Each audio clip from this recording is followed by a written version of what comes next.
Hörmətli dostlar, yaxşımısınızlar? Bu sandan başlap Şirin Bulaq küldürgüləri sizlərinin huzurunuzda болады. Hər qaysınlarının yanılı qollab berişini səmimiliklə ümid qılım. Şirin Bulaq küldürgüləri.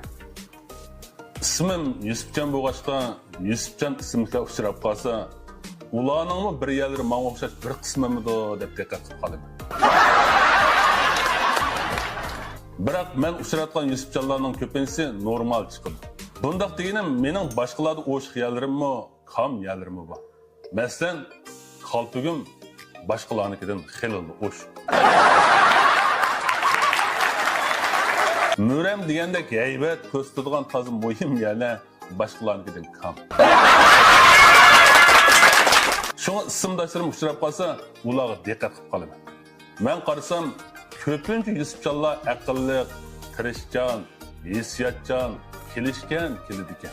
Menga o'xshashlari bo'lsa, u yerlari o'shqiya kam, oldiroq sarroq, yerlik gap bilan aytganda qo'ldiroq keladiganmiz.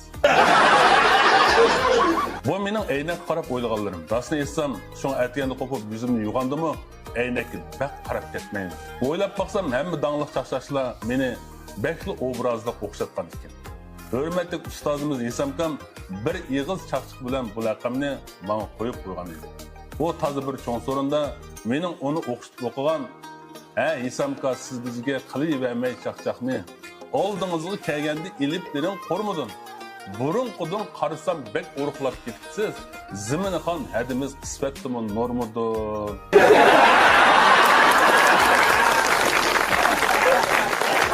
degan chaqchaqni anglab shu chaqda Esamkam menga qadalib arqadan meni o'xshatgan edi.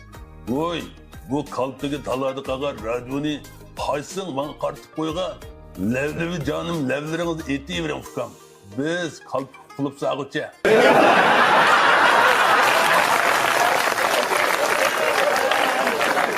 Ani shu o'qitishlardan keyin bir chiroyli laqamdan egasi bo'lib qoldi. Gap Yusufcanlar haqida bo'layotdi.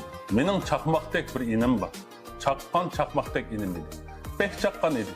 Yaqindan qo'saq selib, samirib, yuqoriroq chaqmoqqa aylanib qoldi. Bu bo'lsa, Şirin Bulaq yemek-ichmek şirketining bosh lideri Yusufcan edi. Men mushu inimning taklifi bilan bugun uning zavodiga bordim. Shanba bo'g'ashqa ayolimni ilib oldim. O başta boldular, bormayman degan. Keyin Şirin Bulaqning gapini anglab, "Ey, ularning sulu temli kempti, bambuk, qari bulqilari bek esil" deb mendan burun mashinaga chiqib o'ltirib bo'ldi. Balkim umu oldimizda 70 kilovatni jo'ziga tizdirganga xeli ko'p tatib turib ketadiganligini hisoblab ulgaygan bo'lsa kerak. Zavod o'rni qurg'asdi boshqa xeli mangat. Ayog'imning kayfiyati chaq, og'zidan Şirin Bulaqning kompyuterdek tatlı gaplar chiqyapti. Men shuning qarab, ayollar kompyuterning gapini jiqib bersa yoki bir kunda bir ketim Şirin Bulaqning kompyuterdan yig'izib qo'ysa, yaxshi bo'lamdi nima deb o'ylab qoldim. Rostini aytsam, ayolim qo'shiq to'qiydiganga yomon. Ikkimizni mushu o'rtaq ishtiyoq bo'lishtirgan. Yo'lda ketib berib, uning qarab qo'shiq to'qib kelib qoldi. Mandaq dedim. Minib qoldik bu yoqqa, Şirin Bulaq nerede deb, qaytqanda kelarsan tamoq yemay kompyut yeb. O darhol keltirdi. Şirin Bulaq kompyuti bambuklari o'zgacha 2 yosh beramo biz yeb tursak tuzgacha.